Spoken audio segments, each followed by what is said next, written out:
when Jasmine Belanger agreed to a plan to pay $750 in back rent. She had no idea how the decision would haunt her. It wasn't until 10 months later, while apartment hunting to distance herself from an ex-boyfriend she said had abused her, that she discovered an eviction on her record. She hadn't ever been ordered to move out, having paid her back rent on schedule. But it turned out that the 2023 deal she made in court with her landlord to help her avoid eviction created a paper record that made it look like she had been evicted. That black mark kept her from finding a new place to live. Belanger's landlord was the Bangor Public Housing Authority, which operates apartments for low-income residents.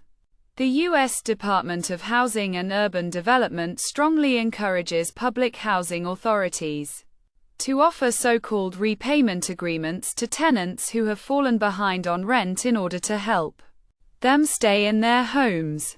It recommends that authorities reach these deals before cases reach eviction court.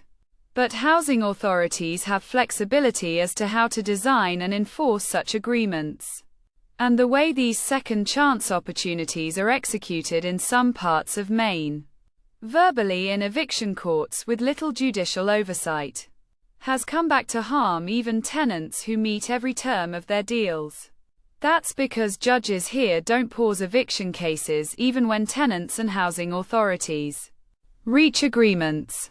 In fact, those judges often grant landlords possession of properties at the time that repayment deals are made, expediting the process of kicking out tenants who violate the agreements.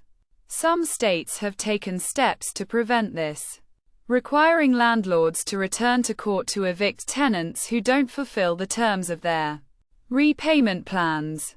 Housing authorities also could choose to pause or close eviction cases if repayment agreements are made in court, but they rarely do so in Maine, said Erica Vesey, an attorney with Pine Tree Legal Assistance, a legal aid group based in Portland that represents low-income tenants throughout the state.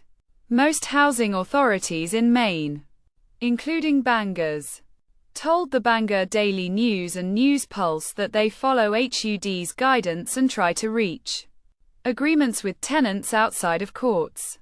But court records show that's not always true in Bangor, the state's second largest housing authority.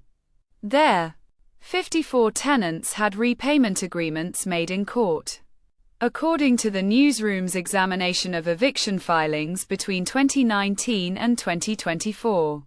All 54 tenants ended up with eviction judgments in court records, including those who may have repaid their debts.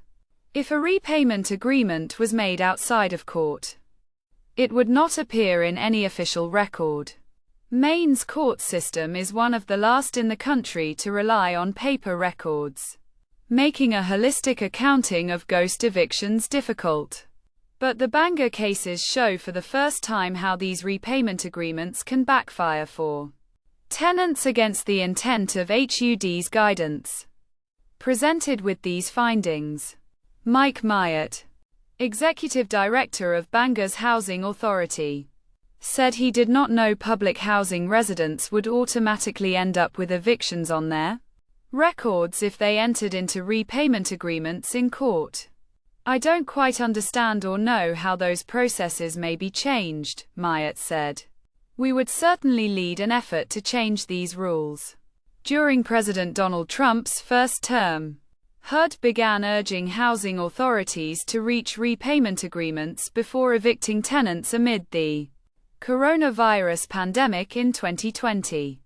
In January 2021, just before President Joe Biden left office, the agency re-emphasized that guidance as part of new safeguards for public housing tenants, though it stops short of addressing record-keeping concerns. HUD's intent seems pretty clear. Eviction filing should be a last resort, said Hannah Adams, a senior attorney at the National Housing Law Project, a non-profit legal advocacy center for low-income tenants. Adams practices in Louisiana. where judges sign off without entering eviction judgments. In Maine, tenants remain penalized even when agreements are fulfilled. News Pulse and the Bangor Daily News